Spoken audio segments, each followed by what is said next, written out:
Nightline is brought to you by the Dever Team, your source for New Smyrna Beach real estate and everything else New Smyrna Beach. Go to www.thedeverteam.com and call UCF alumni Travis Dever for all your New Smyrna Beach needs. 386-690-1636. That's 386-690-1636.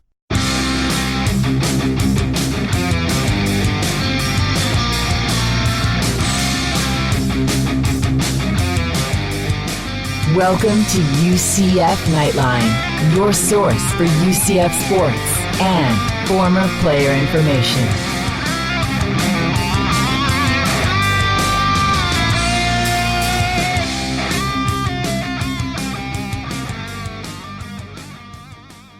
Hello, Night Nation. This is Andrew Phegley coming to you from the 1148 studios, and this is Nightline 218 from the award-winning Nightline Sports Network. Joining me as always, Trace Trylko. Hello, everyone. Taking a look at the quarterbacks as our position-by-position reviews get underway. We launched the third annual Nightliner Awards. Ben Stout on men's basketball's 0-4 start to league play, and no, I don't like chicken wings, and Manny Morris wants to know why. That's an Ask Nightline. But first, we back in the speakers, back in black, getting blasted in the bleachers. It's probably true what my mama said. I do it just like my daddy did. We back in the saddle, back on stage, making the whole place rattle. Back with the 18 train on the track. Thought we were gone, but you're wrong. Now it's on. We back.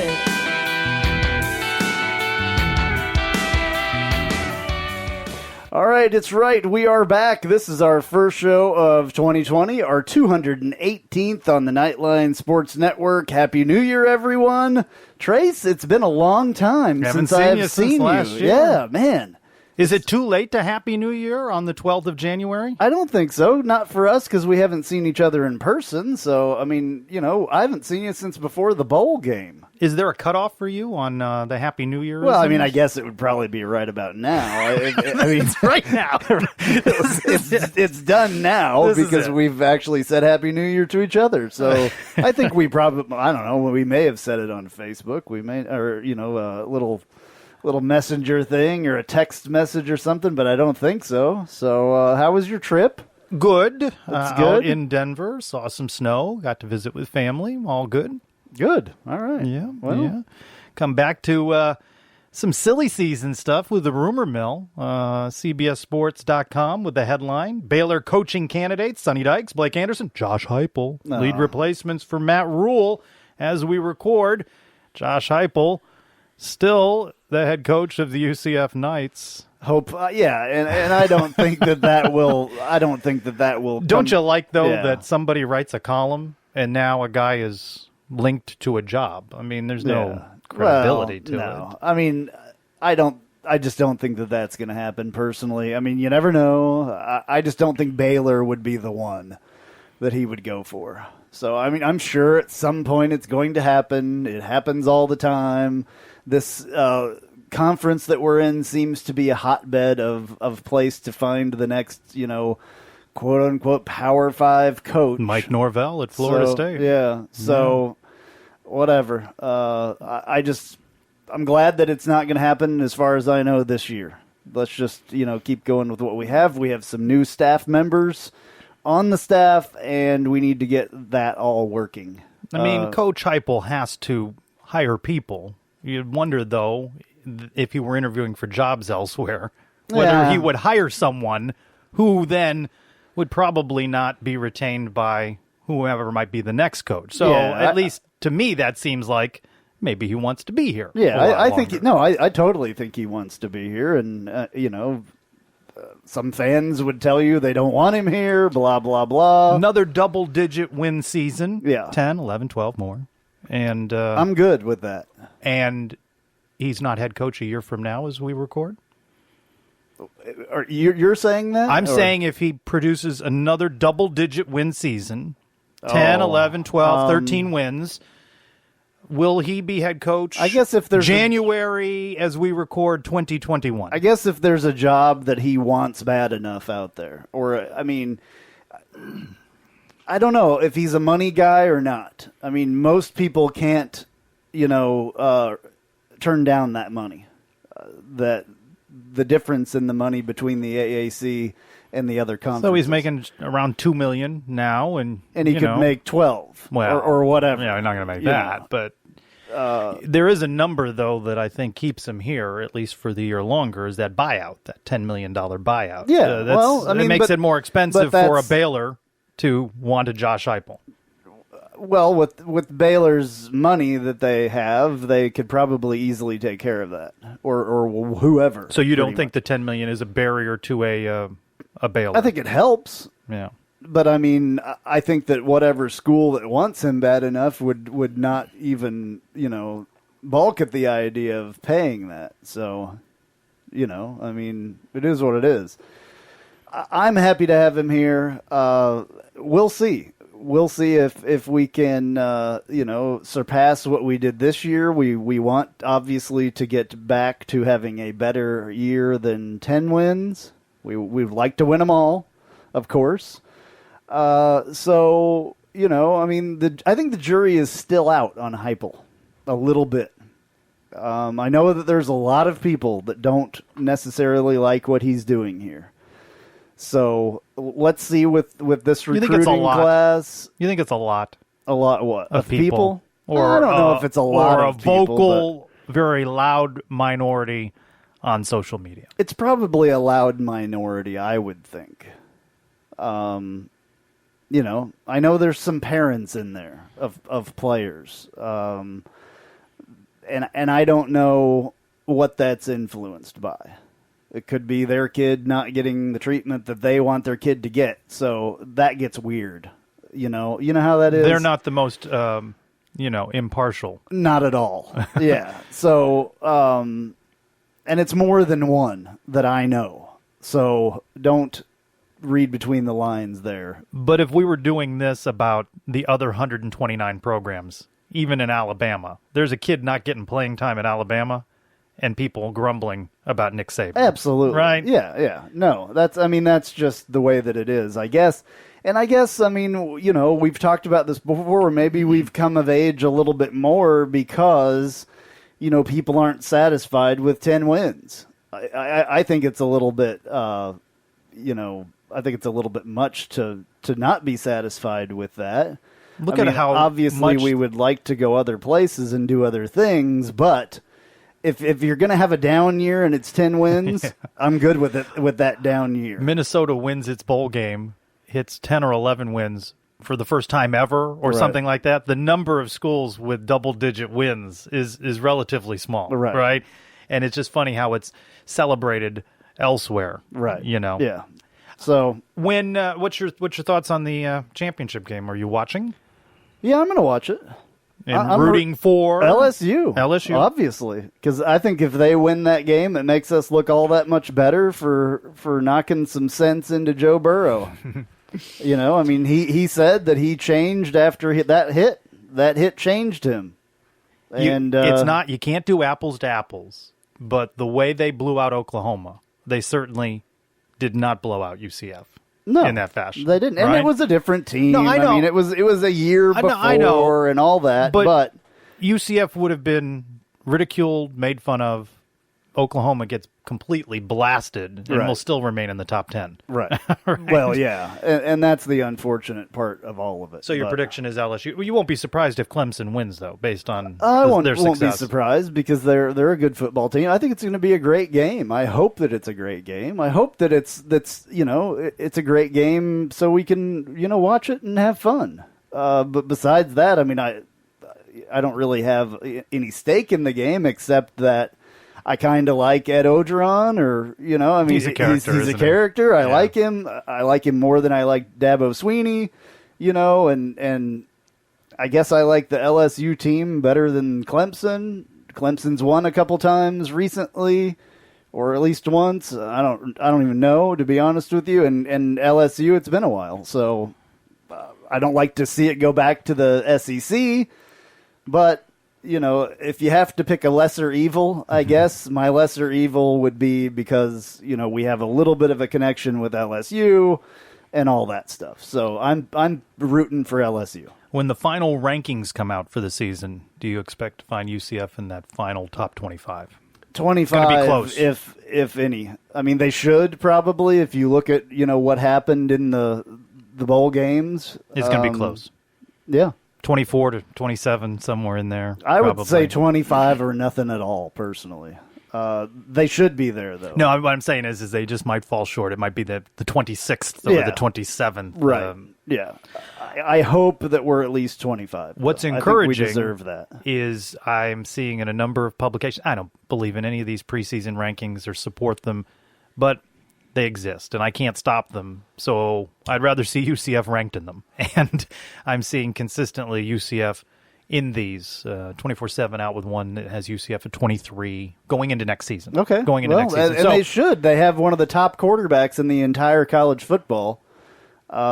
UCF has Dylan Gabriel, and that in itself is something big because, I mean, it's going to be his sophomore year.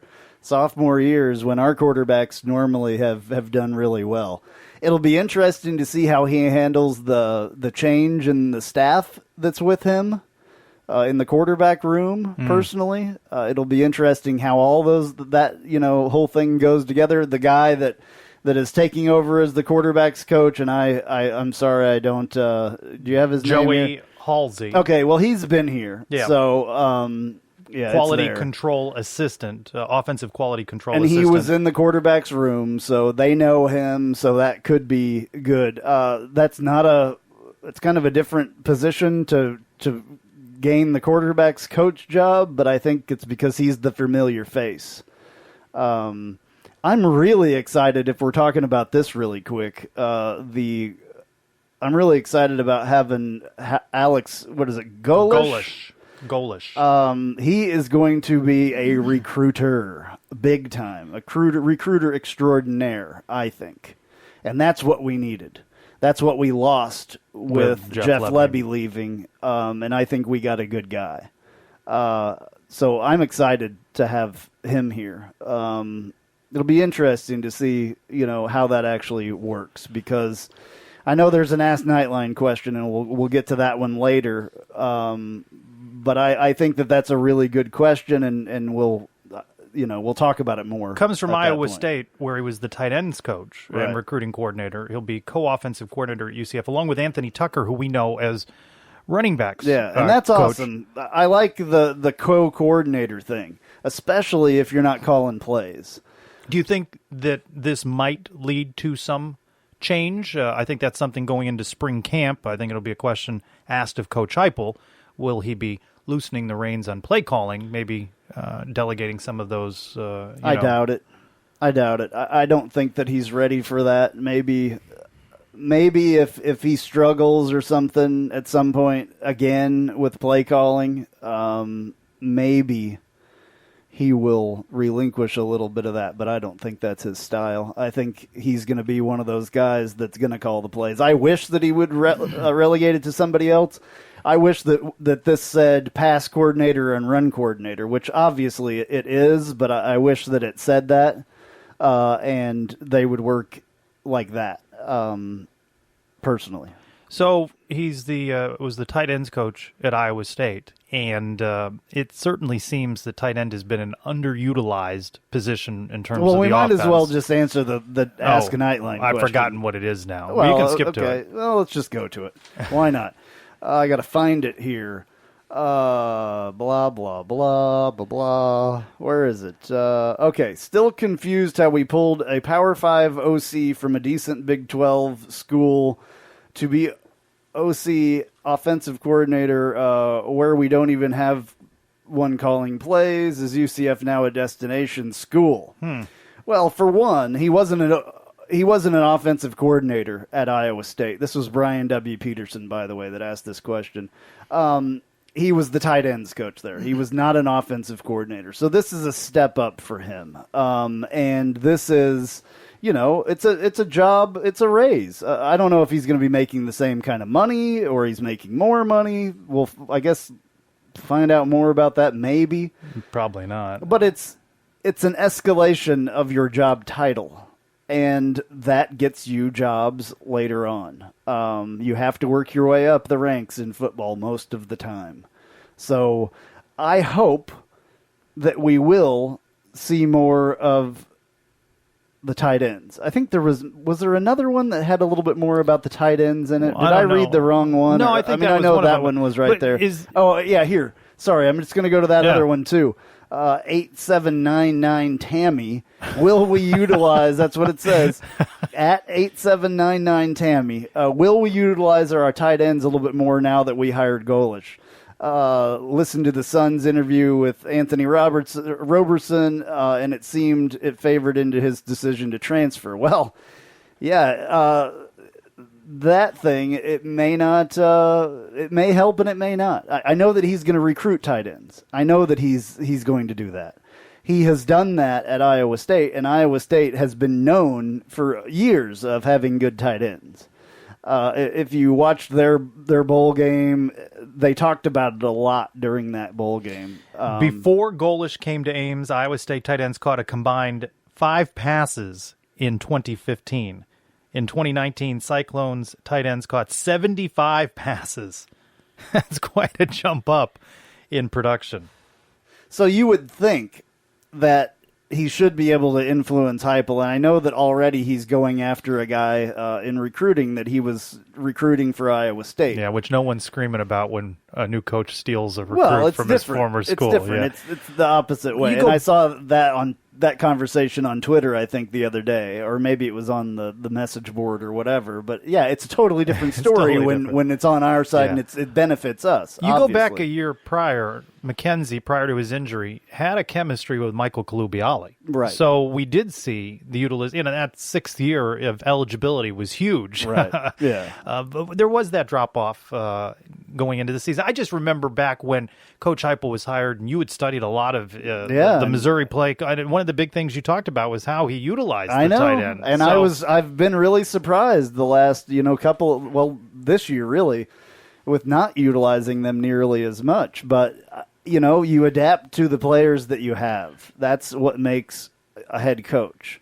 They have to adapt to the talent they have. They had talent elsewhere besides there, and I don't know what happens in practice and how those tight ends that we have practiced. I don't know if they were dropping everything that was thrown at them or they were tripping over their own feet out there. You never know. They could have been horrible in practice, and so you go with what you got.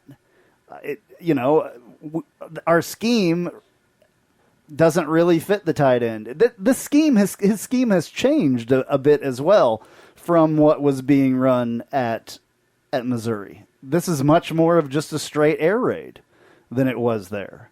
So I don't know if the influence of Jeff Lebby may have had something to do with that, or just the influence of the players that we have. You use a good word there, an influence. Does the hiring of Golish influence and maybe change Coach Heupel's coaching philosophy and the way he goes about his job, or is it the reverse? Does some of these titles, like co-offensive coordinator, really not mean a lot? And I point that out only because when Coach Lebby left, Coach Heupel was asked over a couple of media sessions, and as you recall, was irritated about the questions asked of Coach Lebby. Oh, well, he'll get a chance to call plays now. I'm in the quarterback. He's quick to assert his role in that. So does that tinker at all? Does he take an influence from a Coach Golish and modify his approach? Well, if he develops his tight ends, because he's also the tight ends coach as well, if he develops and recruits tight ends, and they're some of the best players on the field, then obviously it's going to happen. You know what I'm saying? Mm-hmm. Obviously it will migrate a little bit to those tight ends being used more. And I would think because he's got such a tight end, mindset, I would think that he would do that. He's been really good at it before, obviously with the changes there at Iowa State, and hopefully he brings that here. Interesting more about his efforts in recruiting. The last 4 Cyclones recruiting classes have all ranked in the nation's top 50, including a pair of top 40 classes. They were 39th nationally in the most recent rankings. So their early signing class in 2020 ranked 43rd. So for an Iowa State, which competes in a very competitive conference with Oklahoma and the rest, right. Iowa State has established itself with back-to-back bowl seasons, and they were always an also-ran in the Big 12 -2, conference. So you do need strong recruiters, and hopefully he is that. All right. Well, sorry about ruining Ask Nightline there. No, we got plenty of other questions. To do that, well, we asked Ben a couple out of Yeah. Ask Nightline too. It so. just, they just, went in there well. So we got to use those things. I mean, might as well not save them till the very end if we can use them in our regular conversation. So that's what people want to know. We enjoy that you send us questions, and we can use them anywhere we want. Well, and it's good to.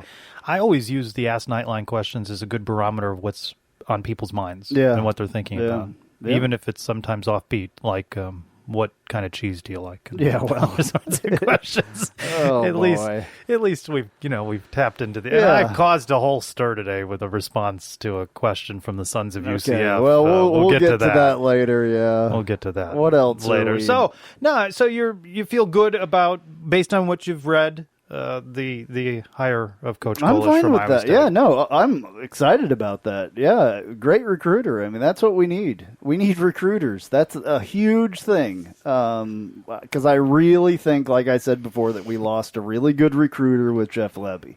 So, we've got Randy Shannon, who's a great recruiter. Well, we need somebody on the offensive side. I don't know how much Heupel puts into that. I really don't even know. I'd be interested to see how much he's actually recruiting. Dylan Gabriel does a good job of recruiting. He's on Twitter and everything, like recruiting. That's awesome for him. Well, I don't know how much influence he'll have. You mentioned the one name that perhaps he had, been recruiting at Iowa State, but before we know it, National Signing Day, which doesn't mean nearly. Yeah, it doesn't mean nearly as much as it used to. Wednesday, February 5th. It's just around the corner. UCF looking to fill 6 or 7 slots, and now maybe a tight end who had been recruited by Iowa State could be in that mix. And there's some transfer portal stuff that's going to happen. I don't even know if there's a time limit for the transfer portal. There is a deadline. Is there? I think there is a deadline coming. I think. I'm not sure about that. Maybe it's National Signing Day. I'm not sure. I think Brandon Wimbush came along after that, though, last year, and he was through the portal. So that would be interesting to know. I kind of looked up last year's schedule. I know we're just out of this bowl game, and it seems like it's too soon to be done. But it's time to move on. Spring camp started the first week of April. Yeah, and it's not that far away. 2.5 months away, and 3 weeks away from that National Signing Day, and it'll be here. I mean. And football, again, is not going to stop when the NFL stops, so that's a good thing. We've got the XFL to look at for a couple months. So we had on, prior to early signing day, Jason Beatty of Knights 24/7 at The Real Beatty. He had been reporting, by the way, that a source said that UCF defensive back Josh Kelly withdrew his name from the NCAA portal and is back on the team. Decided to stay. That's what the portal was showing me the other day when I checked it. So that's good, I guess. I mean, you check the portal. Of course. You don't check it? I rely upon you to refresh it. Oh, well, I mean, it's just Google search transfer portal, and it's right there. It shows you everybody who's in there. So it's a good thing. 24/7 is the one that has it up there. Not Knights 24/7, listed by just player, the 24/7 by team, school. It's searchable and the whole deal. I can't talk and type at the same time. I did not know you were a frequent visitor to the transfer absolutely portal. Every day I look at it. Wow. Yeah, absolutely. Let's see if there's anything new in here today. It's interesting where you see people go as well. Felipe Franks from Florida, going to go to Kansas. It looks like 100% of the prediction to Kansas. That would be interesting. Football recruiter, basketball. Oh, sorry about that. I don't know about the basketball. They lost this weekend. Yeah, well, it is what it is. It doesn't matter until late February, early March. As far you would as have been in a sour mood had your Chiefs not rallied. I probably would not have talked a lot, and there probably would have been a lot more alcohol involved.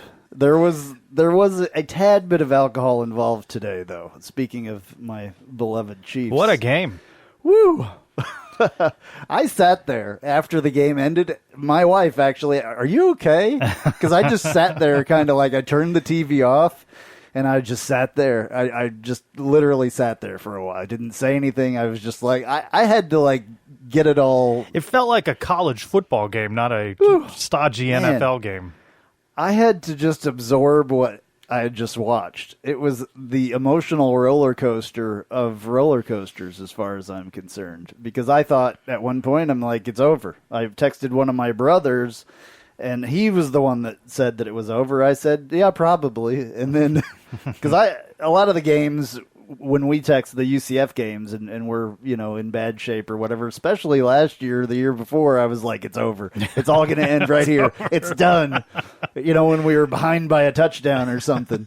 And lo and behold, it never happened. So I have learned not to text that it's over, and I will just text, oh boy, or whatever. Probably something a little bit worse than that I said. But well, you were very calm when I messaged you. There were one-word responses. Yep. Yeah. Yep. I texted my brother. I can't say what I texted. Holy expletive. He said it's over. I said probably. And then a little while ago, an hour later, he texted back, holy expletive. And I said, LOL. And he said, what's going on? And I sent a GIF of Patrick Mahomes, just shaking his head yes. So he reminds you of Mackenzie or a vice little versa? Bit, just because he's a wheeler-dealer, he makes gunslinger. things happen. Yeah. I mean, just makes those little stuff happen. sidearm passes he throws. Oh. When they slow him down and you see the little windows that he's thrown them through, and those guys, they're right there. Just you want to go, bat it down. They're a little. They're like literally the size of the football. Some of these windows that he throws into. It's unbelievable. I don't know how. Unbelievable. The one where he just flicked it to Kelsey was absolutely awesome, and they kind of challenged that, or at least looked at it, because they thought that he was within 5 yards of the goal line or whatever. I don't know. I don't know that rule particularly. There's a bunch of NFL rules that are different than college, and I learn so many of them and then get a little confused and all that sometimes. So anyway, the transfer portal. Mm-hmm. So you can go in and you can look at this is on Knights 247sports.com, and you can click UCF here and see Quadri Jones obviously went to Alabama State. Anthony Roberson still not going anywhere. Marcus Tatum, the Tennessee transfer, graduate transfer, is obviously coming here. James Collins, offensive lineman, went to Alabama State as well. Malik Burrow, the defensive tackle, going to Rutgers from UCF. Bacote in there, not gone anywhere yet. Isaac Walker, not gone anywhere yet. And Demetrius Mays, which was the guy that had some issues and was kicked off the team that we don't talk about a lot, that issue. He has never gone anywhere. And then I saw Kelly, UCF, transferred to UCF from UCF. So it's the little graphic. You think coaches just take it in stride? It's just, this is a part of the game. It's a new thing. It's the thing that is now, and they welcome them back with open arms. They have so long to test the waters. It says right here, transfer portal 411. So information 411. Under the college transfer policy, when a student athlete informs the school that he wishes to transfer, that institution has 2 business days to enter that athlete's name into the National Transfer Portal. Once the student athlete's name is in the database, the other coaches from any school can contact that individual. So it's free agency. It is. He enters his name in. It's free agency. Nobody calls him. Yeah. He's coming back. Yeah. Or whatever. Or maybe, he didn't like where he was, getting calls from. Yeah. So he's been mostly a special teams player here. So hopefully, I don't know. I don't know if you get back treated any different. You didn't go anywhere, but welcome back. Yeah, exactly. So maybe he'll be one of the names I'll request during spring camp. Yeah, you never know. Yeah. So what was it like You in the wanna transfer talk to portal? Yeah. What was it like in the transfer portal? Who called you? Yeah, How did it exactly. go? Yeah, you never know. Maybe it'd be an interesting So, story. yeah. Well, I mean, it's kind of cool that we can see it now. There's a lot of quarterbacks in there. There's a lot of all kinds of players in there. So It is what it is. It is the current environment until they modify or make rules changes. And, you win some, you lose some. It is free agency, kind of. I mean, without it being called that. But it's interesting to see where people go because you can look down the line here. There are a lot of players that stay with the same place where they were at, though. They change their mind or whatever. Or They're college kids. Get re-recruited, I guess. There you go. They're college kids. Yeah. Had to look it up, but do you realize that we're on the 3rd annual Nightliner Awards? We've been doing this for a couple of years. Wow. And it's never turned out to actually be what I wanted it, what I envisioned. Well, why don't you make the awards then? That's money. Unless we have a print trophy. them out. Yeah. Certificates. If there's a trophy shop that would want to help us out with that. If anybody runs a trophy shop that's listening, give me a email or text or something. So Twitter works best for this because you can put 4 poll choices. So yeah, roll that out Monday. Take your votes. I still think it's a good idea that we do it, even though it's not as glamorous with suits and ties and tuxedos. Maybe we'll evolve and stuff. into that. Yeah, one of these days. So we'll roll that out on Monday at Twitter. Do a poll a day, 5 days a week. We'll see how many weeks we can do this. So what are we starting with? I don't know.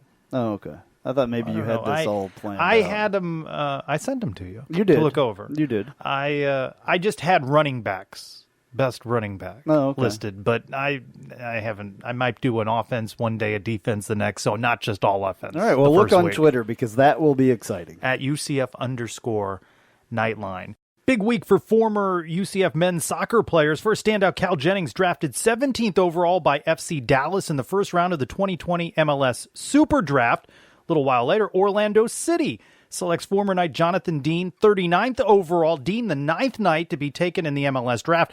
We're very fortunate to be able to catch up with Cal Jennings. From the FC Dallas news release, it says they have drafted prolific goal scorer Cal Jennings from UCF, first round of the 2020 MLS Super Draft, and Cal joins us now on the Nightline hotline.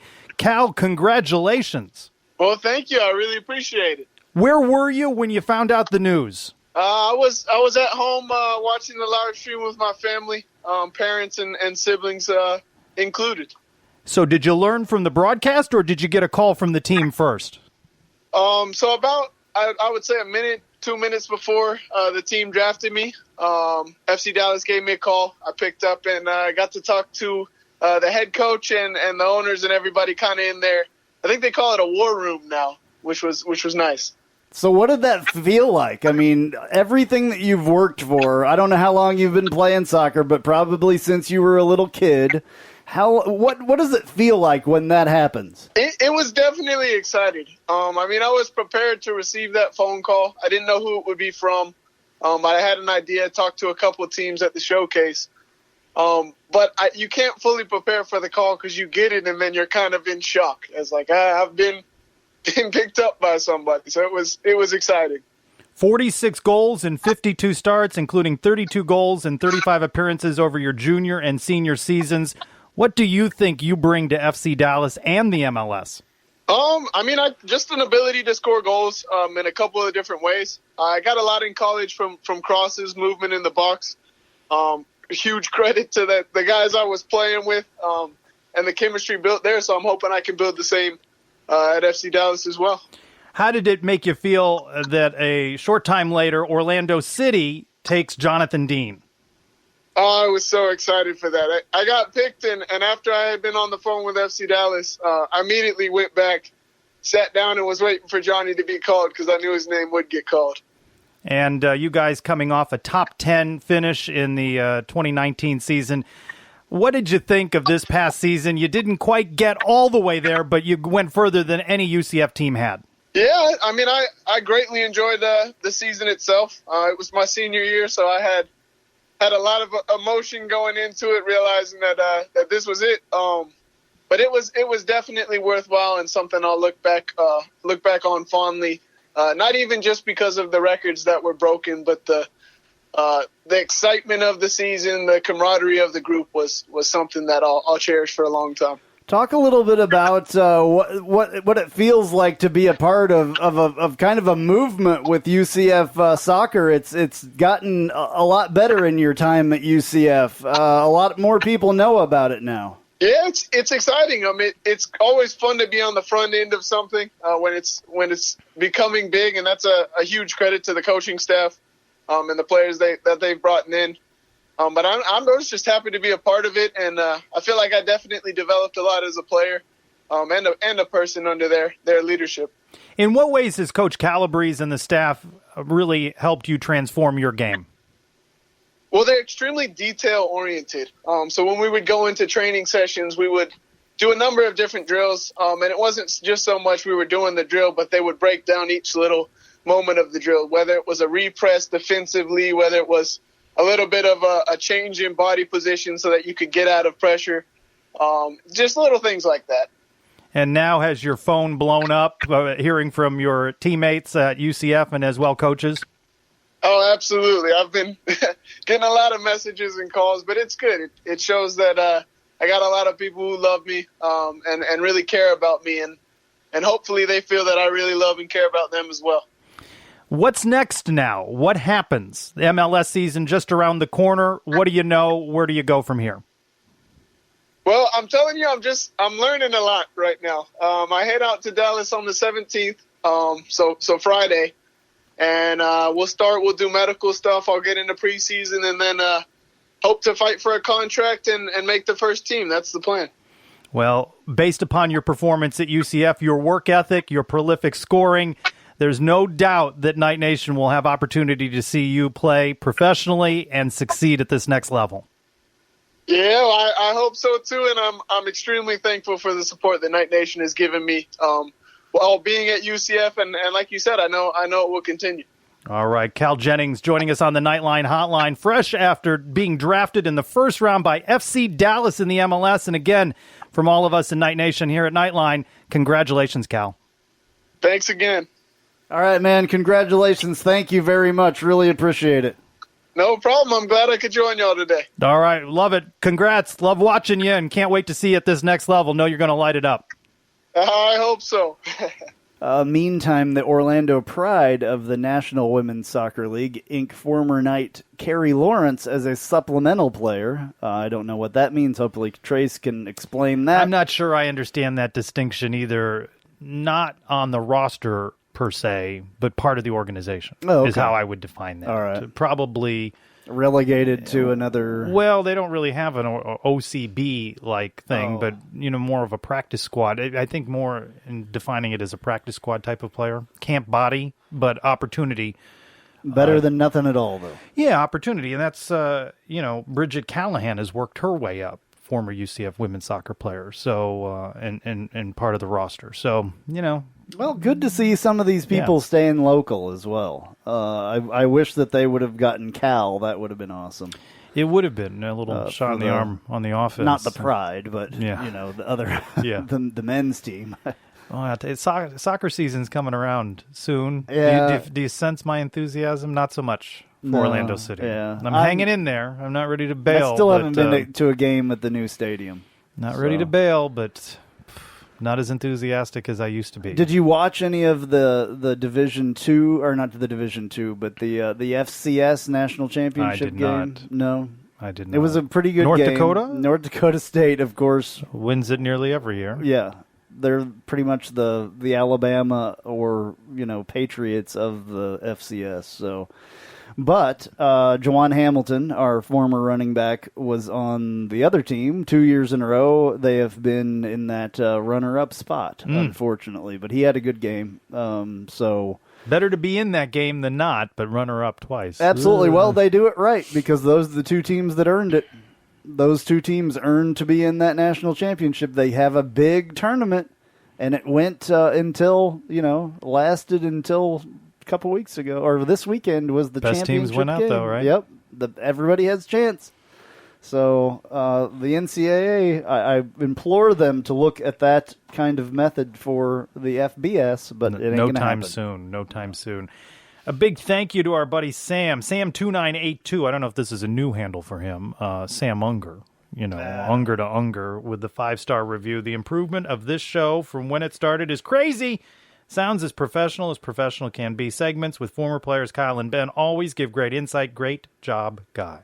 So we sucked when we started, is basically what he's saying. No, but that is what Sam would say. It may be Sam. You never know if this is... that's Sam. Yeah, That's if this Sam. is Sam, you never know. Yeah, straight ahead, our postseason position-by-position reviews get underway as we take a look at the quarterbacks from the just completed season and what things look like going into spring camp. Stay with us. Hey, this is Travis Dever, Kai's Real Estate, the Dever team, New Smyrna Beach. Your source for real estate and everything else New Smyrna Beach. Proud sponsor of Nightline and Nightline Postgame Live. Call me anytime at 386-690-1636. That's 386-690-1636. Let me show you my hometown, New Smyrna Beach, UCF's favorite beach. Go Knights and charge on.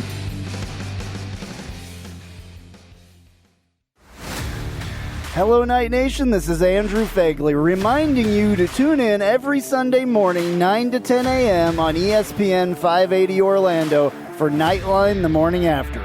We'll be taking your calls and your texts reacting to the previous week's UCF sports action. Once again, that's Nightline the morning after, every Sunday morning, 9 to 10 a.m. on ESPN 580 Orlando or TuneIn Radio. Go Knights and charge on.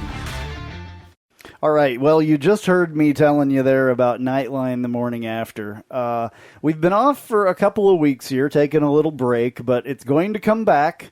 We may be in a different time slot, though, so pay attention to Facebook and Twitter and all that stuff, and anywhere you listen to this stuff, because I'll throw it in the other shows during the week if I find something out. We may be going to a different time slot, so... it could be a really good thing because some of you might be awake and can actually participate. So anyway, been a great show. I've really enjoyed doing that, and so look for us to return hopefully next week. Things happen sometimes in the world of radio and podcasts and stuff, and it, we take breaks and all that stuff. So we will be back. I will tell you. Don't think that it's over. After the loss last year in the Fiesta Bowl to LSU, I took a bit of a break from social media. I just couldn't deal. Yeah. It's like a bruise on my brain, to be honest with you. I just needed a break from it. I've seen other people talk about that. January seems like a good time. I mean, not completely off of it, but just a little less engaging. I needed a break after football season. I do love Nightline. I also enjoyed my Sundays. Yeah. No, exactly. I know we talk about it and no one really listening cares about our woes, but it is a full-time job. And when you take off a week and you're not working on it, like is diligent. Again, it's not that I'm disconnected and I don't know something happened. Sometimes you need a break. I check. Am I in that transfer portal? I might be.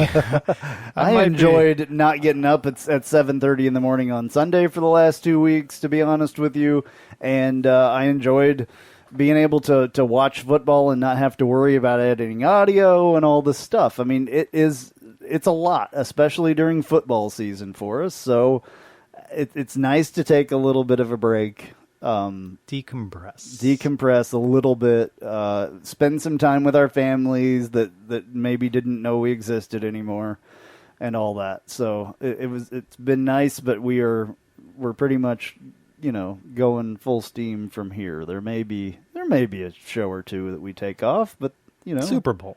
Yeah, Super Bowl Sunday, especially if my Chiefs are in it. So these position by position reviews, I look back to last year, and boy, the conversation, I didn't listen to the show, but I just looked at some of the notes. We were coming off of Mackenzie Milton's injury. We had Darryl Mack, who filled in that game, won the AC championship game. UCF narrowly loses in the Fiesta Bowl. We knew we had Dylan Gabriel on campus. Yeah. We would soon get Brandon Wimbush in the transfer portal. What a difference, how that January, a year before, It was You Mackenzie never know. Milton. You never know what's going to happen between now and then. That's as well. the point. A year before that, it was Mackenzie Milton's team coming off the 2017 season, right? Yeah. A year later, he's recovering from an injury. It's Daryl Mack's team, and now here we sit in January talking about this being Dylan Gabriel's team and his statistics. I know we've talked so much about his whole season and his progression, but just to listen to the numbers, 236 out of 398 attempts. He had 3,653 yards. Completion percentage, 59.3, by the way. Yeah. 29 touchdowns, 7 interceptions. And as the season moved along, we saw him be able to run the ball more and more effectively. Yeah. Not so much where it becomes a big statistical thing, but, we saw more of him do that. It takes a lot coming from high school. I don't care what anybody tells you, whether you're a 4-star, you're a 5-star, you're a no-star. It takes a lot to come from high school football to play at the level that Dylan Gabriel played this season in college football. It's a huge, huge deal for him to play as good as he did. And I think what we saw from Mackenzie between his freshman and sophomore seasons happen, the differences. Imagine the differences that we'll see from Dylan Gabriel if he takes anywhere even near that much of a stride. That'll be huge. What do you think leads to this? Is it a cliche, or do you think it's fact-based, this concept of sophomore slump? Do you think we, chattering heads, talk too much about that term? Do you buy into it meaning very much? I don't use it because I don't think that it exists personally. I mean, that's going to probably be a narrative that is asked of Coach, is asked of Dylan. What does it mean, though, really? Sophomore slump. I don't think it's going to happen for him. I think that, Mackenzie can, he's in the ear of this guy all the time. They're friends. They're best friends.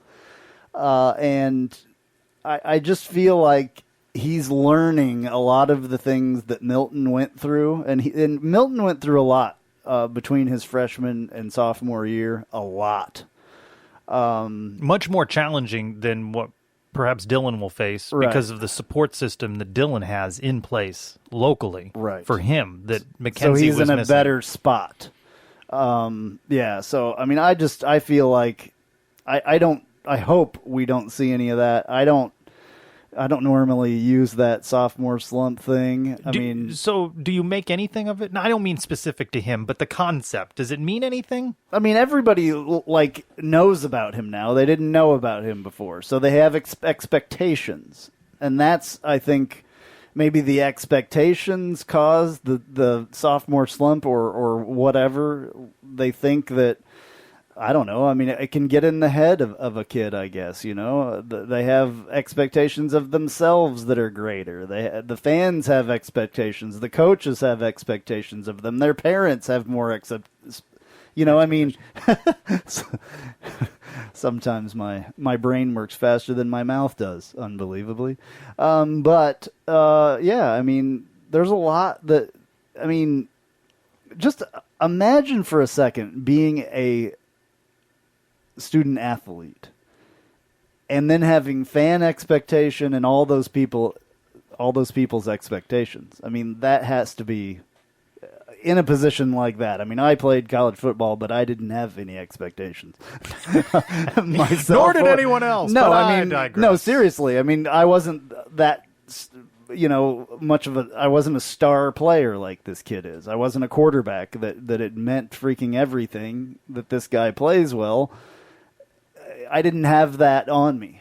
And he's really just a cool character. It's a lot, though, for a student athlete to have on his shoulders. So Hayden Kingston, quarterback, out of eligibility for UCF, was a guest with the Sons of UCF on their most recent show.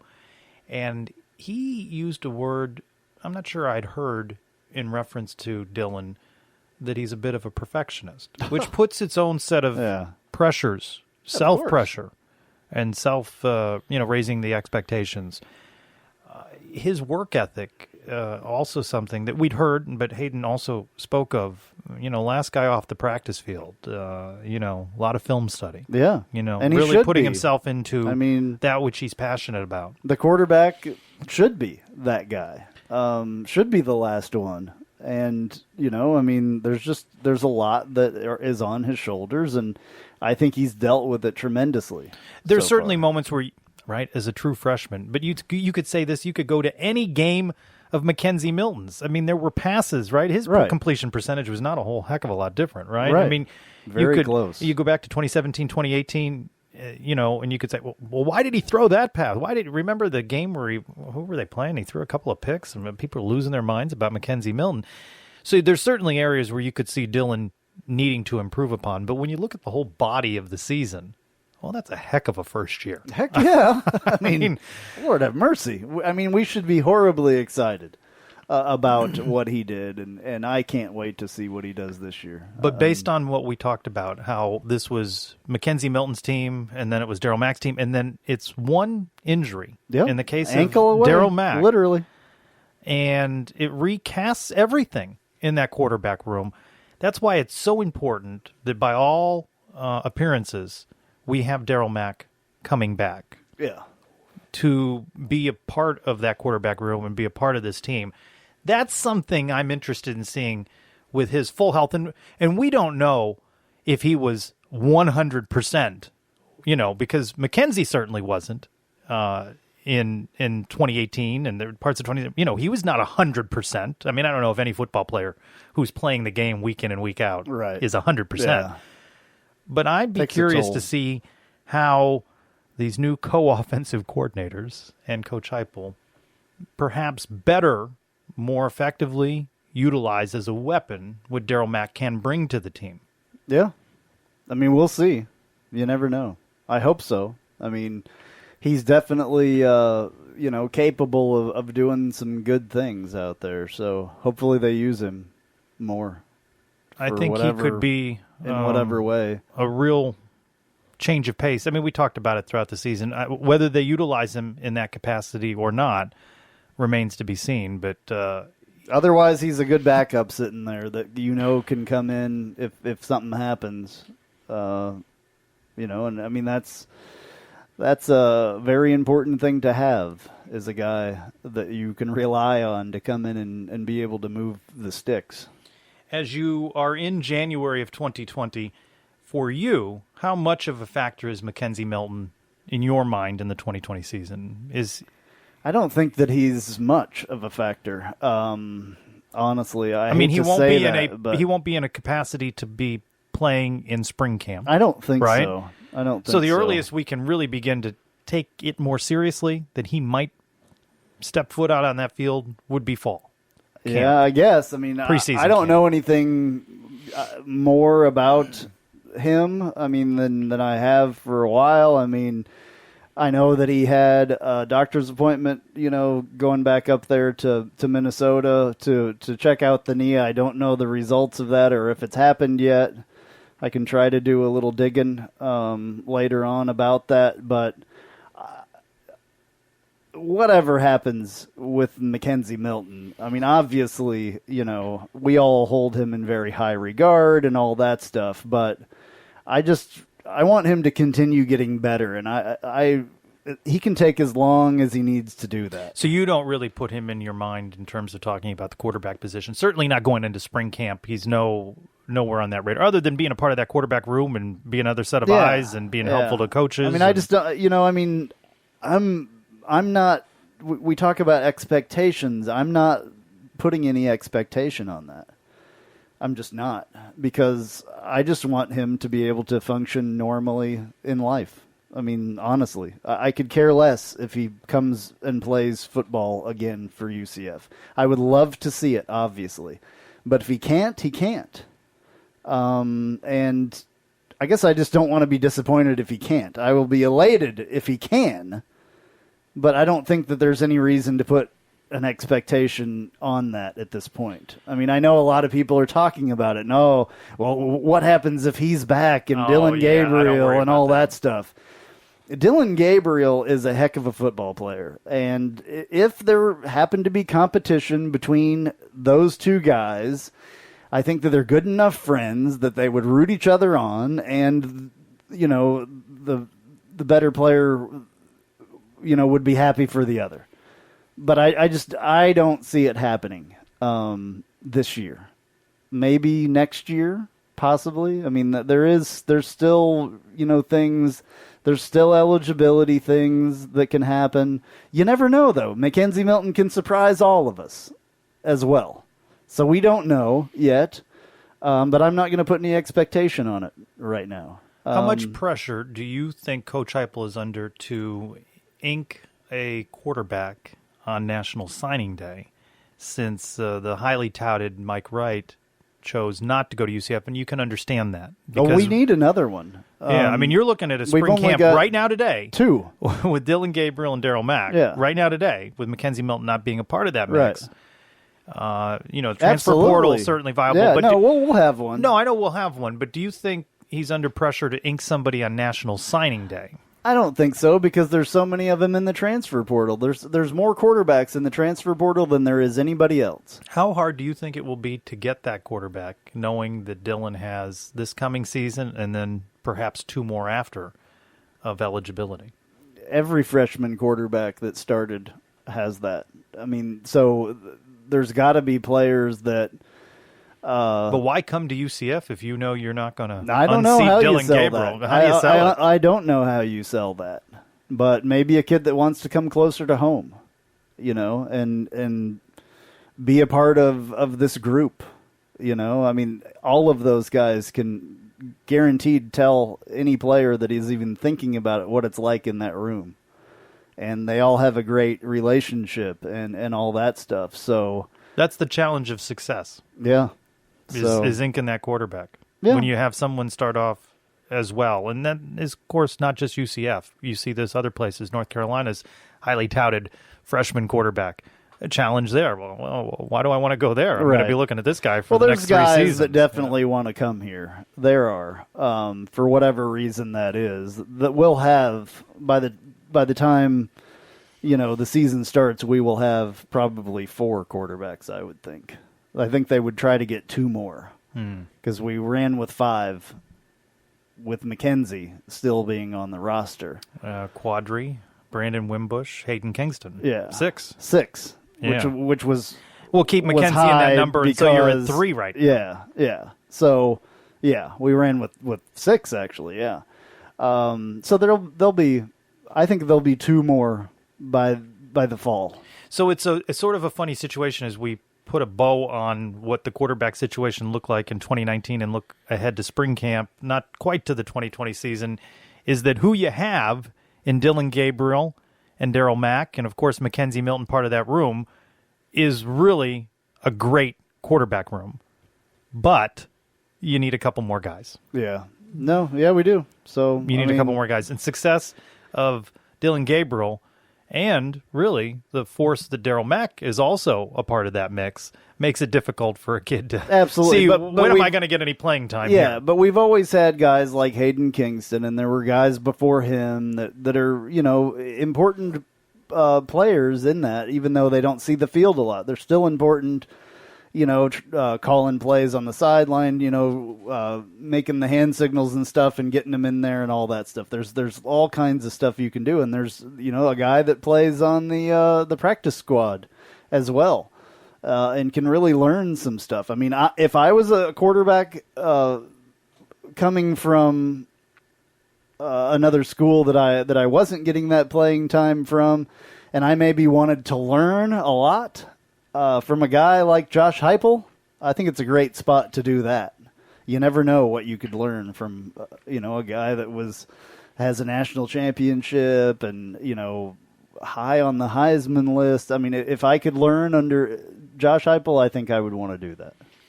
So that's our look at quarterbacks. Next episode of Nightline, we'll take a look at running backs. So we'll do a little homework on running backs. The main name you're missing will be Adrian Killens, but quite a few good guys returning. Yeah. So that's an area of confidence going into the 2020 season, but we'll talk more about that on the next episode of Nightline. UCF kind of buried it in a story about attendance this week. It was towards the end, but saying that the football season tickets for the first time in history sold out in 2019, and that the waiting list is now more than 3,000 seats. So they're saying they have a waiting list going into this next campaign. Good, as we should. Taking a look at your Nightline planner. Women's basketball welcomes UConn for the final time. That'll be the last of the Huskies as part of the American. 6 o'clock, Thursday the 16th. Good riddance. When busloads of villagers from the villages will be descending upon the arena. For that one, UCF travels to Tampa on the 19th for a 3 p.m. matchup with the Cows. Men's tennis opens the season with Mercer, 5 o'clock on the 17th at the USTA National Campus. It's on to Gainesville to take on Florida on the 19th. And women's tennis opens with Cornell on the 18th at 2 p.m. at USTA. Men's basketball streak continues. Losing streak, that is. Oh, boy. We're talking about it with Ben Stout only on Nightline number 218. Spice up your company with homemade marketing services from Tasty Gravy Creative. Tasty Gravy serves up a menu of budget-friendly marketing, graphic design, and public relations services customized to your specific goals. Co-owned by a UCF graduate, Tasty Gravy can help refresh your brand, strengthen your online presence, or reinforce your company's message.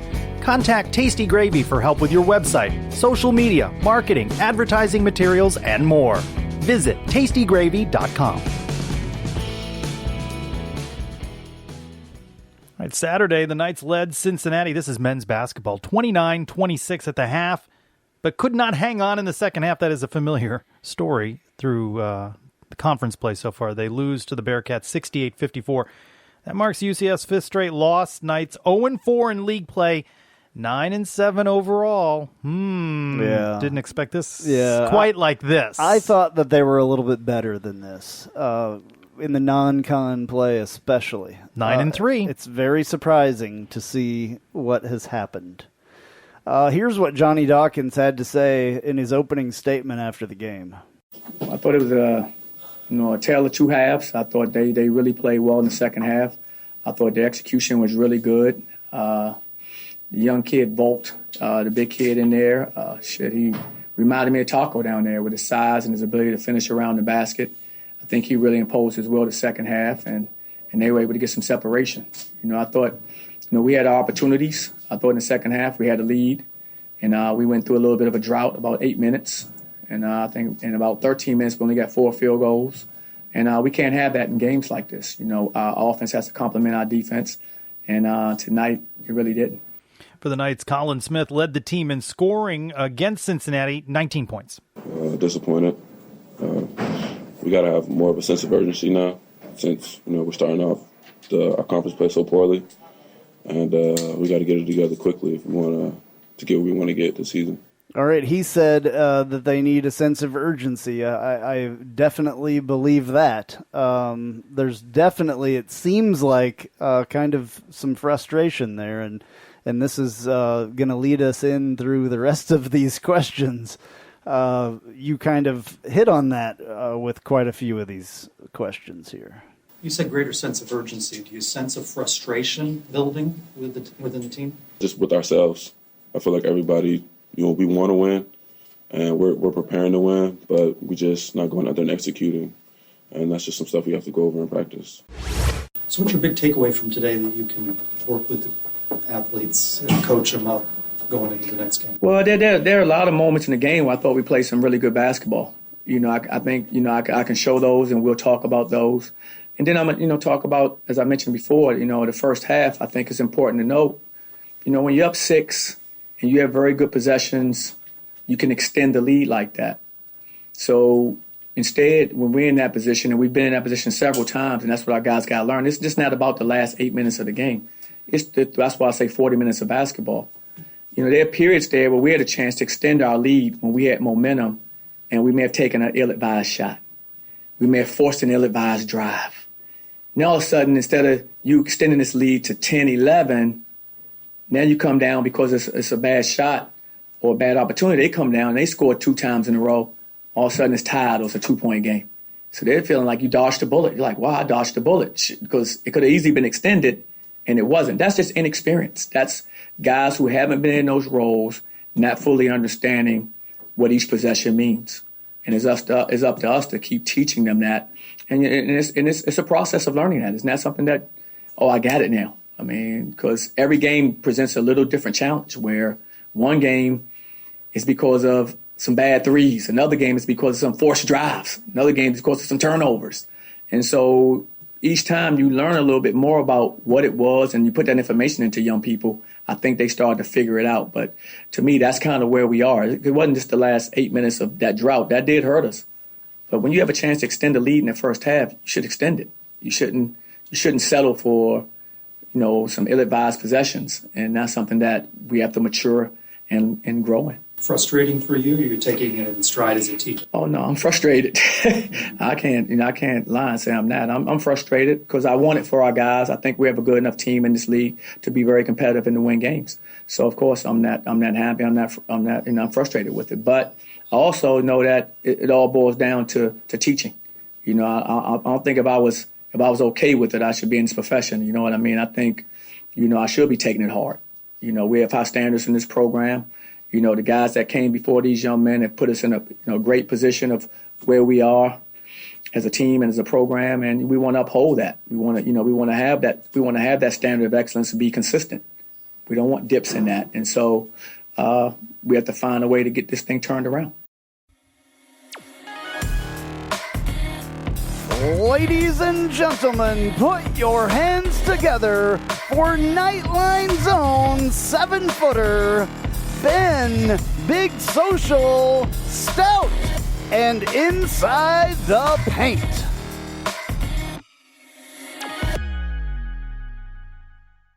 Let's talk about it with former UCF men's basketball player Ben Stout, who is inside the paint and joins us on the Nightline hotline.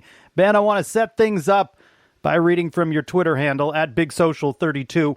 In the immediate aftermath of the loss to Cincinnati on Saturday, you wrote, "There's no defending this at all. This team needs to show Knights fans that they actually give a blank." You did self-censor about taking on the challenge and doing what it takes to win at this level. Outside of Colin and maybe C's, I don't see it from anyone. Extremely frustrating and disappointing. My question is, tell us. I got one of those things, too, because I texted him immediately after the game as well. He was animated? I'm sorry to interrupt, but I got one, too. I got to read this. I apologize. Are you going to read my text message now? Well, I'm just going to say, yeah. He was. Can I read it? Yeah. You can read it. Go for it. All right. Horrible effort from anyone outside of Colin. We have talent, but from days on down, we act like we don't give a blank. Yeah. All right. So my question is, bleeping pissed. My question is there a difference between Twitter and social media Ben and, Nightline analyst Ben Stout?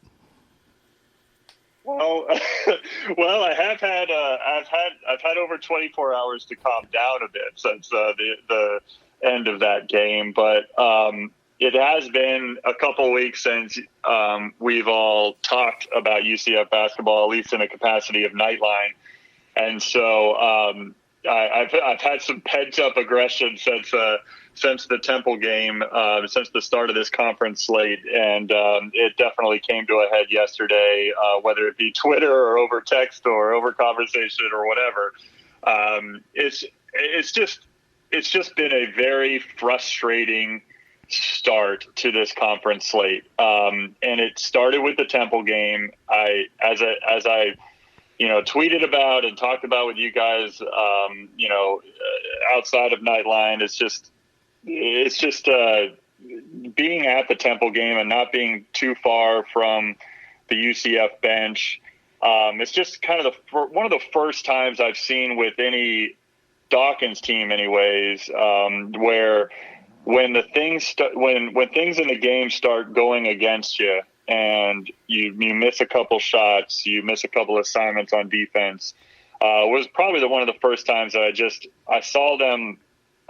I saw their faces, I saw their body language, and they just seemed to lose that fight that has been a signature of all Dawkins teams throughout his tenure here. And I've just been kind of frustrated and I know that there's some things that go against them throughout the game, and some of it's not their fault. It's just a missed shot here or there or whatever. That was a good play and a good shot. It just happened to not fall, and those things happen. But just losing kind of the effort towards the end of the game is something, in my opinion, that I know that Johnny Dawkins is not happy with, and make no mistake about it, Dawkins is a fierce competitor, regardless of his demeanor with the media or demeanor with his kind of public demeanor or demeanor on the sidelines. He's a fierce competitor that hates to lose.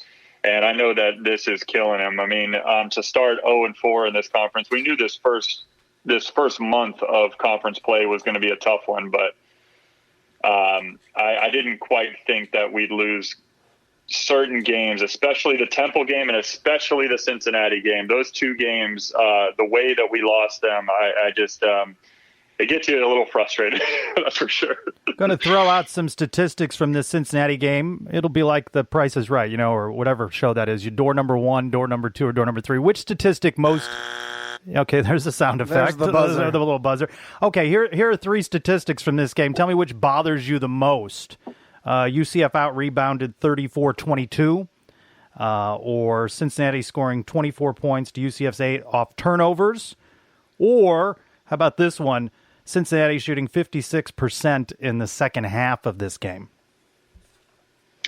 Yeah, well, boy, all of them bother. All of them bother me. D, all of the above. But yeah, D, all of the above. But I think, and I'm just going to go back to the effort side. I think that the rebounding, being out rebounded, really bothers me. And I think that if I remember correctly, I don't have the stats in front of me, Trace, but I think that we got out-rebounded on the offensive glass, like 10-5 or something. They doubled us up on that, if I can remember correctly. And just that really, we've got to get better position on the glass and get better position and getting those rebounds, because we don't, outside of Colin and Avery, we don't have a ton of height, but we've got some good positional height with Dazon, et cetera. And so just getting out rebounded by that margin, I think, bothers me the most. And to speak to the second one, it's more disappointing on the execution front, where we're just not capitalizing on the turnovers that we are able to force. Now, we weren't able to force a ton of turnovers in the second half of that game, but the game the other day, or yesterday, I should say, against Cincinnati. But in the first half, we were able to force a decent amount of turnovers, and our zone defense that we were playing was working. We were getting into passing lanes, and we were doing our thing. But a lot of the times when you force a turnover, you get a steal, you try to immediately turn it into a transition bucket. And that's exactly what you should do. You should try to push the tempo as soon as you get a steal and that possession is flipped. But we sometimes try to push it a little bit too much, and if it's contested, we try to do a crazy layup, and all of a sudden they get the ball right back, and they're coming down and they're scoring. And so the steal doesn't mean as much if you can't turn it into points on the other end. So that second statistic is pretty tough as well. A short 4 games ago, we would have spoken of Matt Milon as perhaps the most disappointing player considering expectations going into the season. Now, the 4 games into conference play, I am willing to put Dazon Ingram higher on that list. 20 minutes of action Saturday, he 0 for 4, 0 points. He seems to just disappear during games. Yeah, and I know that he's and I agree with that, Trace. During conference play, ever since that Oklahoma game, ever since conference play started with Temple, I think I 100% agree. I mean, the disappointment that we have had in Matt Milon this season has been that he's missing shots, right? So nobody could have. He was one of the best shooters in the country coming into UCF. So nobody can say that like Dawkins didn't get a good recruit to come in and play for UCF. I mean, he was one of the best shooters in the country, and he happens to be missing some shots. That's not necessarily doesn't point to a few different things, but Dazon has been a little disappointing on the end of. I'm just going to go back to it. It's going to be an overused word by me probably tonight, and hopefully not much further. But he doesn't seem to put forth a whole lot of effort in certain situations, and there'll be long stretches of the game where he just looks a little disinterested in what he's trying to impose with this team. He seems a little bit checked out for like stretches during the games where, and it comes across in some of the turnovers that he commits. And a lot of the turnovers that he commits aren't necessarily, him trying to get to the basket and trying to like dribble through traffic and just trying to like do everything that he can to like, to score a bucket. A lot of the turnovers that he commits are, unfortunate to say, they're lazy passes. He seems like he's trying to get the offense into rhythm, and he throws a one-handed pass to the wing, and it's just easily picked off because he didn't take a look at the defender and the position the defender was in. And so we just need to see a little bit more out of Dazon, because he was really supposed to come in here and be kind of that overall force from the point guard position that we needed when we lost all the great guys that we lost this past season. And so I think of anybody that needs to step up the most, it's got to come from Dazon Ingram, because grad transfer or not, you are a senior on this team, and you've got to lead these guys with your experience and with your physical, talent that he has. And that's what I'm hoping to see. I'm hoping that, the last couple of days and tomorrow they're in practice. They have a mindset change, and we can see some better things moving forward. I mean, we haven't seen horrible stretches. I mean, there was great things to see in the Houston and SMU game, and just kind of lost it at the end. But and first half yesterday looked okay, but it's just been too long of too many of those kind of lackadaisical stretches that get myself obviously and other Knights fans kind of frustrated in what we've seen so far. So is that what's going on here? Is this a whole mindset thing? Because before conference play, we were talking about this a lot, and we were kind of surprised by what we were seeing. They were playing together. They were starting to gel really good, and then something changed. Was it just the beginning of conference play? Something is much different here than what we saw, in the non-con play. Yeah, I think what we're seeing, Andrew, is that once you get into the American Conference, and especially this early stretch that we talked about for a while before it started, is there's no nights off. There's like you get way more punished for an 8-minute stretch where you're not able to score points, and you're giving up a couple of buckets on the defensive end.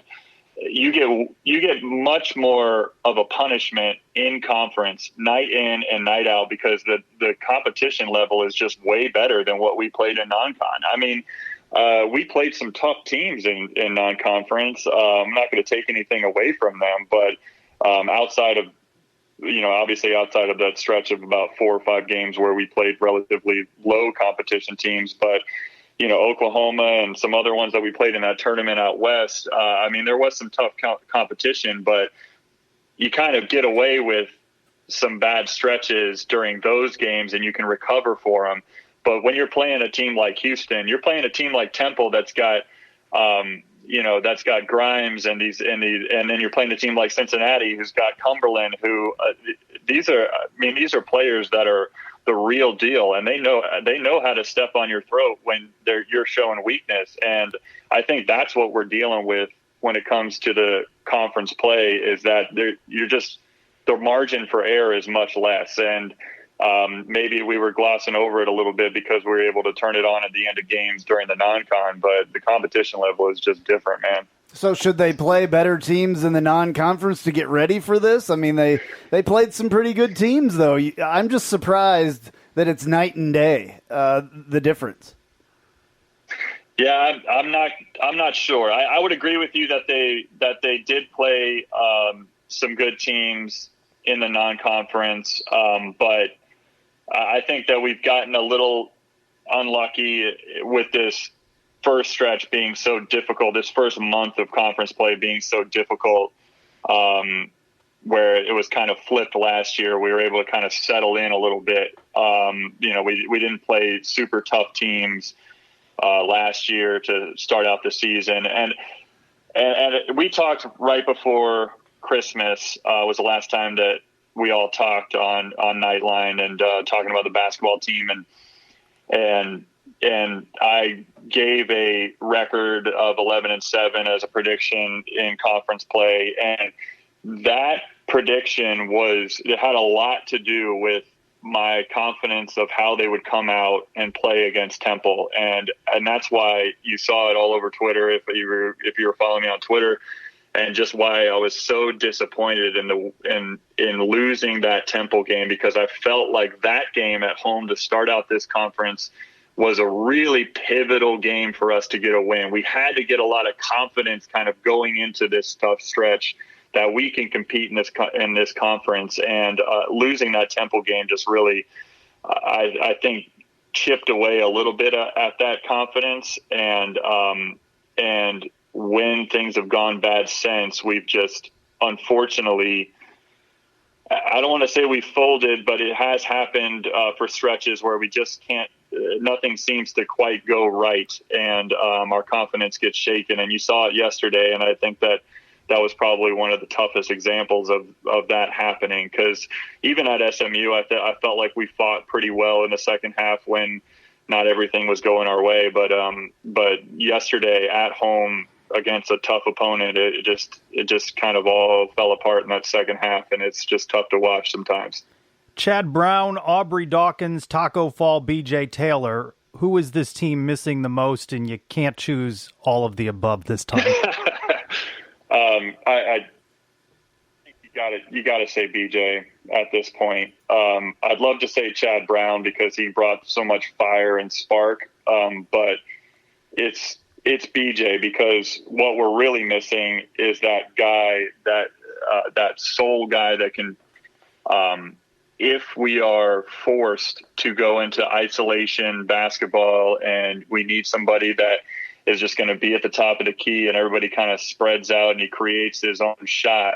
I mean, that was BJ Taylor for 3-4 years of basketball here at UCF, and we are struggling to find that guy. I honestly think that, Cesar De Jesus has stepped up and tried his best to be that guy for stretches during the game. And I know he had some rough things that he was forcing at the end of that Temple game that were disappointing, but we just don't. We seem to be searching for that player towards the end of the game when it's really tight and tough, and we miss BJ's leadership and ability to kind of take over when we need him. We miss that a lot. Going to dip into the Ask Nightline inbox for the next two questions. Of course, the Knights hit the road now for a January 14th date in New Orleans against Tulane. Then it's back home Saturday the 18th against the Cows. Tip at 6. By the way, the Cows at home lose narrowly to Memphis 68-64, so you can see just the competitive level of the American. Question 1 from Michael on Facebook. I think he's being a bit sarcastic, but will UCF men's basketball win another game this season? A bit dramatic, but when you're 0-4, you're getting to a point now where you're starting to wonder, what are the gimme games? Because you see a lot of competition in this league. Yeah, I mean, if you stretch it out to the two games after that, we got to go at Wichita State and Memphis at home. I mean, the next 4 games. And then we got to go at the Cows and at ECU, which ECU's played a couple teams really tough and won some games as well. There's no nights off in this conference, but I absolutely, I'm not going to, I know that I've been doom and gloom for a little while here, especially tonight where we're talking, but I'm not going to sit here and say that we're not going to be able to turn this around and win some games that the people who aren't paying attention completely will count us out in. I mean, starting with Tuesday night at Tulane. I mean, that's going to be a tough opponent. They just basically blew out Cincinnati a couple games ago, and so they're a real tough team. And that's not going to be any gimme, but that's certainly an opportunity for us to go up to New Orleans and start to show some improvement, start to show some fight that we're looking for. And I'm sure Dawkins is preaching, every day in the locker room. And then next Saturday at USF, or this coming Saturday, versus USF at home, that's going to be a game that a lot of us, hopefully a lot of us basketball alum will be at. We're going to have an event that night. And we're honoring the original UCF basketball team at that event. So I hope a lot of fans will show up for this team, and show up for hopefully what will be the second conference win. But hopefully, if we're not able to get it done on Tuesday night, I think that's an opponent that lines up well for us to get our first conference win versus USF on Saturday. And then there's this one from @James Harhey with an 0-4 start to conference play. What's the revised projection for ending the conference? Middle of the pack still possible? Well, I think we're certainly a lot closer to your we're going to have to scratch and claw and fight to get a lot closer to your prediction, Trace, of the 9-9. I did a revised look at our schedule kind of month by month and what we got left. And I think that if I had to be as realistic as possible, it hurts me to even say it, but I think 7-11 is probably the most realistic conference record at the end of this. But I hope that we can really scratch and claw and get back to the brand of basketball that UCF fans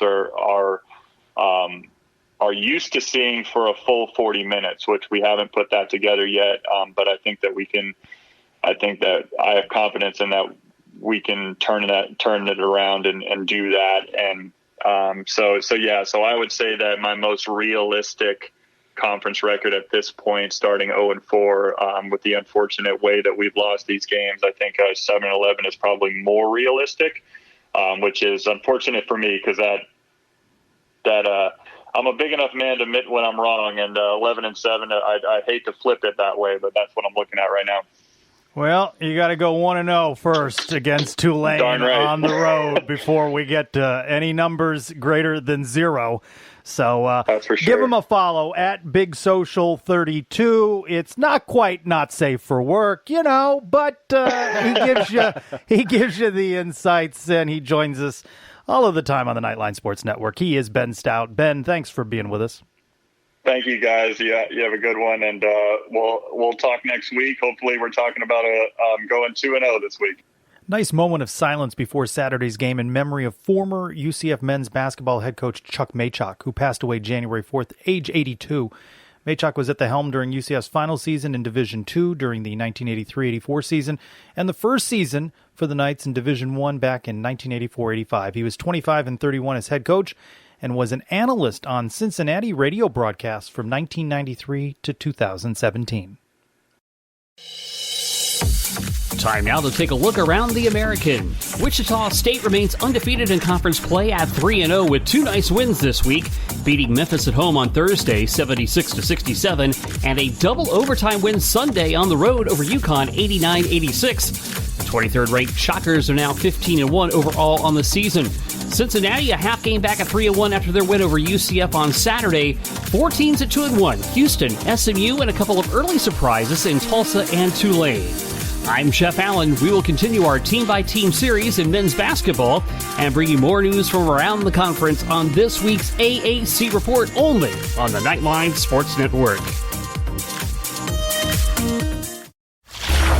Island H2O Live, a new wave of water park.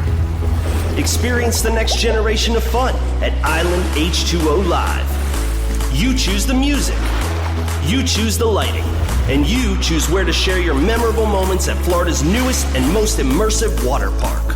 Island H2O Live. Now open in Kissimmee, located off US 192 and State Road 429 on Inspiration Boulevard. Island H2O Live. And the winner is No one, because I dropped the ball. Andrew dropped the ball. I totally spaced a winner last week or the week before when we did the show with Travis here, and I don't know what I was thinking. I totally spaced it. So I apologize to Island H2O Live, and we'll do it again this week. Well, this year now. We'll do the first one this year. There we go. Good way to save that.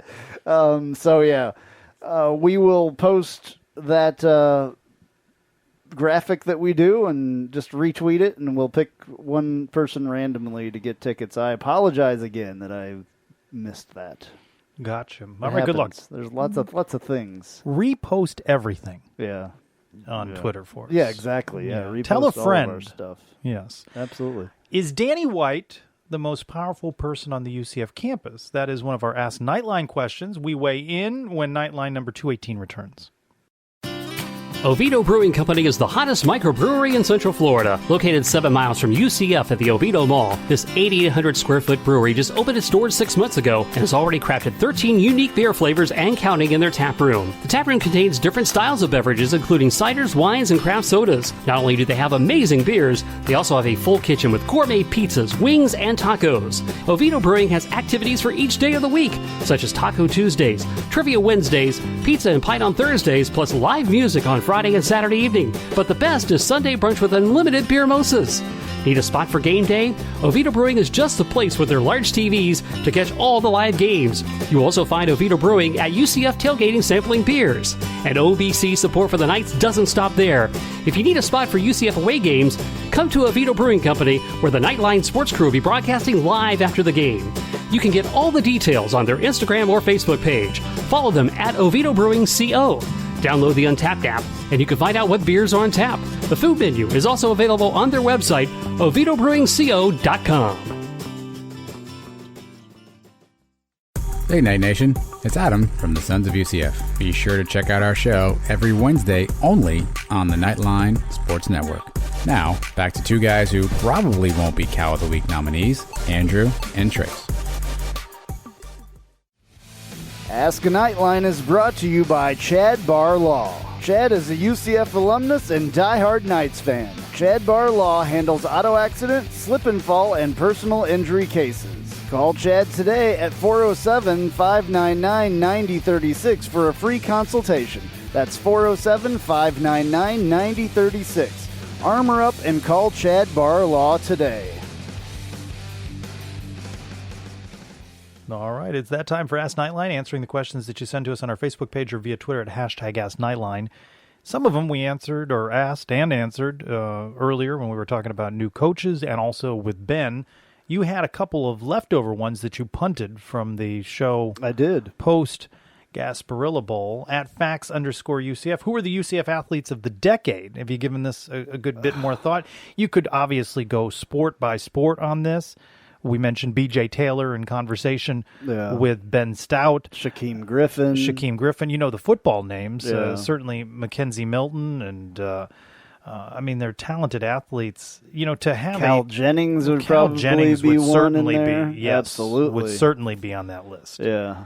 I'm sure there's probably some in the other sports as well. Yeah, I mean, certainly Jordan Pingle from volleyball would certainly, What was the softball player that was so big? There's so many. Yeah, there was a couple, though, that went on to play in the professional ranks there. Well, now Stephanie Best is in the Athletics Hall of Fame, but I think she was maybe a little bit earlier. Earlier than that. Yeah, I was thinking of the other ones. I don't know their names, to be honest with you. I'm bad about that.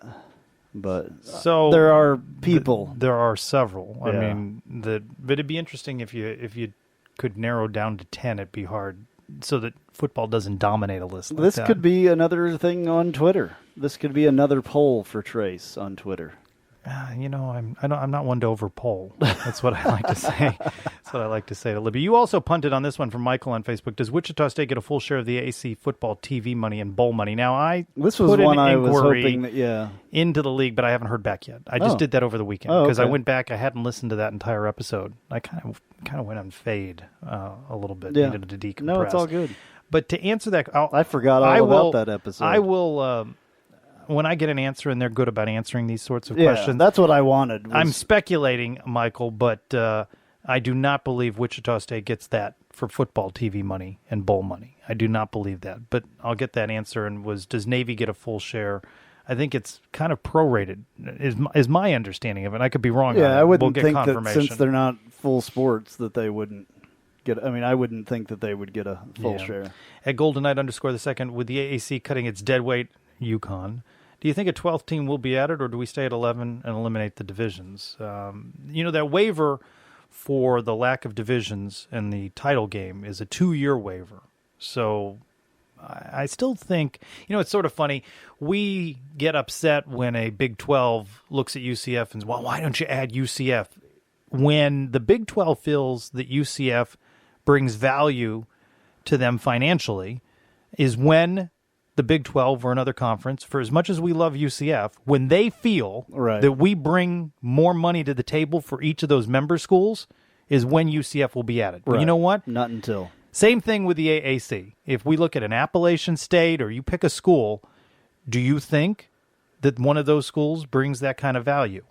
When the league added Navy, they thought it brought value. Yeah. When they added Wichita State, they thought it brought value. Which of those schools? We can go back through this. We've beaten this into the ground. Boise State, BYU, Army, right? Air Force. Do they bring value in terms of TV dollars? The cachet for the league?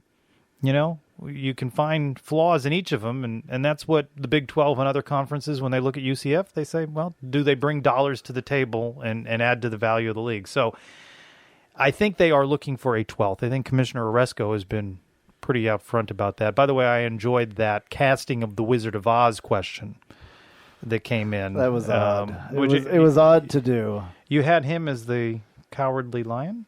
I don't remember. Was that it? To be honest with you. Cowardly Lion. I think I had him as the Cowardly Lion. Yeah. No, you had him as the Wicked Witch. Feinbaum. No, that was Paul Feinbaum. Feinbaum was the Wicked Witch, Yeah, I think, yeah. and then Oresco was the Cowardly Lion. At Black Gold _Ed, with an interim president, and there's been some issues about a provost also being put on leave while some things are looked into. Is Danny White the most powerful person on the UCF campus? I think he's been the most powerful man on the campus for a long time. Personally, I mean, ever since he's been here, I think that's a huge thing.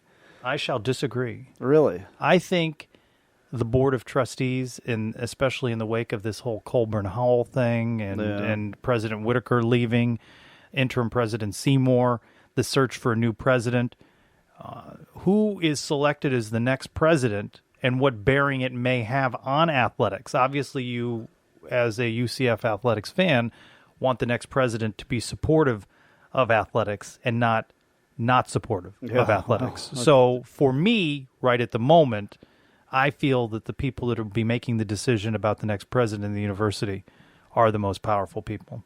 Well, hopefully they make the right decision. That's a big deal. Libby. You remember Libby. Who?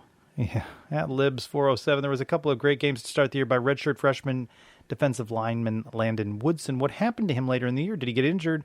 We didn't see him much after the awesome start to the season. Remember, started against FAMU, and his participation went down after that as a freshman. I never received, I don't recall any talk about him being injured. I just don't think he got the playing time. Yeah, I think that when you look at who was ahead of him on the roster, Yeah. I mean, you're talking about Randy Charlton. You mentioned earlier Tremont Morris-Brash. Yeah, I think emerging. they showed up and maybe, took a little bit of the spotlight away. Morris Brash is going to be a great player. He's going to do great things. I can't wait to see his future. Remember, it was defensive line that we had questions about, and it was coaches who kept saying, they're going to rotate a lot of guys through the line and see who emerges and takes playing time. So that's not to say that you won't see more of Landon Woodson, Libby, but he just didn't do enough as a freshman to earn more playing time in the 2019 season. All right, our fun questions at Sublime_Night. The University of China has won a trademark dispute with UCF. This is a hypothetical, by the way. University of China Foshan. Yeah, the University of China, Foshan, this is a hypothetical, has won a trademark dispute with UCF over the use of UCF. We must stop using UCF. Do we embrace being called Central Florida or completely rebrand the university with a different name? This is funny. Whatever. I guess I think We're not allowed to use it anymore. Yeah, Central Florida would work, I guess, even though we don't normally like it. But what do you think of all that talk of Orlando University? I mean, there's already an OU. They're just going to think of Disney if you say Orlando University. Well, so just remember, UCF has perpetuated that as well. Remember the roller coaster on the basketball court? Yeah. So they have embraced that as well. That theme weren't park. they Florida Tech at one point or something? FTU. But now there's a Florida Tech, I guess, right? Already, Yeah. So that couldn't be it. So you would embrace Central Florida as I opposed think to so. another name? Yeah. I mean, if you couldn't use UCF, but I mean, it'd be an easy transition for ESPN. They already call the it. thing is, I don't think that China can win a trademark dispute. Dispute against an American thing. So this premise is but flawed. hypothetically, it was a good, funny question. Enjoyed it. All right, and we'll end with Manny Amoris, a hard-hitting question here. Trace, based on earlier reports, this was in response to a question on our Twitter at UCF_Nightline from @SonsOfUCF. I must have missed it. It was a question they asked of quarterback Hayden Kingston during their most recent episode about chicken wings and what he dips them in and the ranch versus blue cheese discussion. And the Sons asked, in particular, I'm not sure why me, but it was addressed to me on Twitter. Because they like to make fun of you. They do it a lot. A little too much. I think that should be one of their New Year's resolutions. And I responded Sunday by saying that I don't eat chicken wings, which caused a great deal of consternation. And so Manny, you're too good for chicken wings. Manny that's asks, a food of the little people. Are is that you what against boneless wings as well, or completely against chicken wings in general? And he says, "Happy New Year" to us. To clarify, I am all right with boneless wings. I do not like the wings with the bones. So, you don't like to eat anything with the bones? No, I just think for chicken wings, it's a lot of work gnawing on all that chicken for not a lot of result. So boneless, I'm fine with, and I don't like touching them. And I don't really like buffalo sauce either. So I got a thing about touching food that's a whole other OCD episode. Do you let your food touch?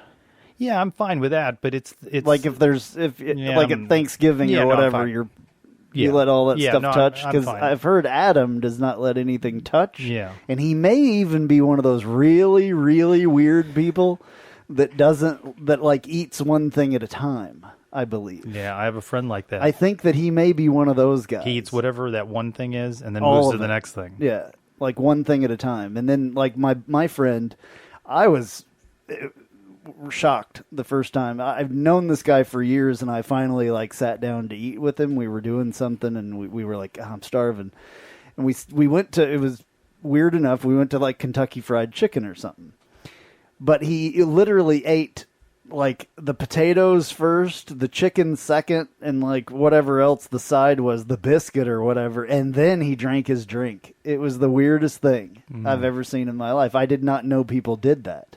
So. You people are weird. So my friend that eats each item separately has also told me that he doesn't watch movies, which, okay, that may be a time thing, has never used a restroom on an airplane. That's a real... It's got a lot of phobias, has a real concern about that. Anyway, I don't else? Eat, I mean, does he only ribs? Drive on the left side of the road or those something? Those are the three that come to mind. No left turns? No, those are the three that come to mind. There's people that don't make left turns. Literally, they will not turn left, so they have to go, way out of their way to get to work because they can only make right turns. Well, in New Jersey, they don't have left-hand turns. They've got the jug handles that you got to go out the road. Yeah. So I don't eat ribs. I don't touch the ribs. I don't touch chicken. I don't touch corn on the cob. No, none of that. Weird. So maybe but boneless wings I'll eat. Like any finger food, though, do you not eat if it's greasy or what? No. So if you're getting if you're getting a hamburger someplace, pizza, you don't pick it up. No, you eat it with a knife and fork. Yeah, no, yeah. A burger? I don't pick it up. Oh, that's so weird. So my sister lives in France. I don't know if I've ever explained this before, but they eat everything with a knife and fork. And I took them to Breakers on the beach up there in New Smyrna.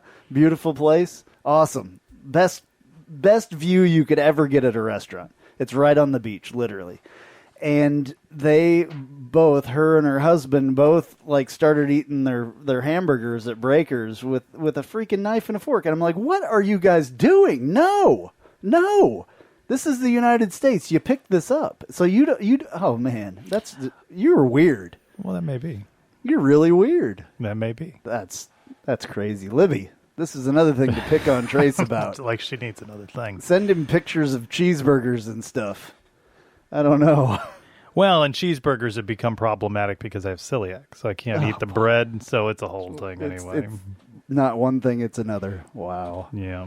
Interesting. All right, so anyway, in an innocent response on Twitter has led to an Ask Nightline well, Manny, question. always comes up with good stuff. So. Yeah, Manny needs to direct it to Andrew next week. Oh, because there's a whole list of things we could rattle. We've already played. He's picked on me before. We already played Getting to Know You. We're not doing round 2 of Getting to Know You. We may come up next.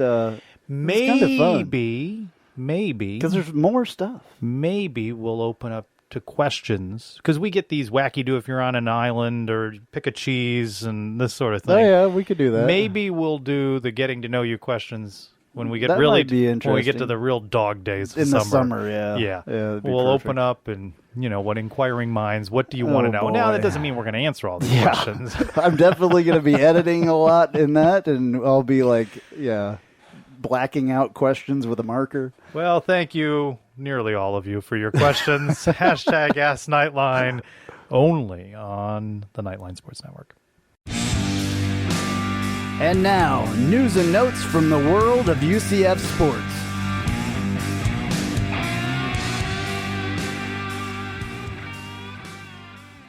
All right, women's basketball loses to Cincinnati on Sunday. Final, Bearcats 81, UCF 64. UCF is 1-1 in the American and 9-5 overall. At least they're a little bit better than men's basketball. What about Cincinnati, though? Beats the men on Cincinnati, Saturday. Beat them in football. Yeah, Cincinnati volleyball. is kind of... I'm down on Cincinnati. I'm not a big... Not been a strong year against Cincinnati. No, we need to step that up. Track and field, strong showing at the Orange and Purple Elite, the first indoor meet of the year that was held at Clemson University. All right, women's tennis checks in at number 13 in the Oracle ITA preseason poll, the highest since the Knights have ever been ranked. You know what I like about the return of tennis season? No. Names you can't say. Oh, that's true. That is true. That's true. Men's tennis also receiving votes in the preseason poll, just outside the top 25, though. All right, well.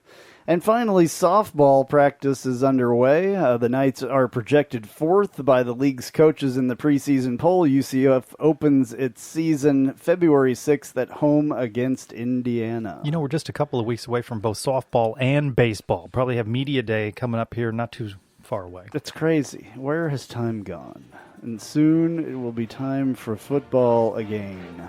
All right, this has been Nightline 218. I'm Andrew Phegley. I'm Trace Trylko. Go Knights! Charge on.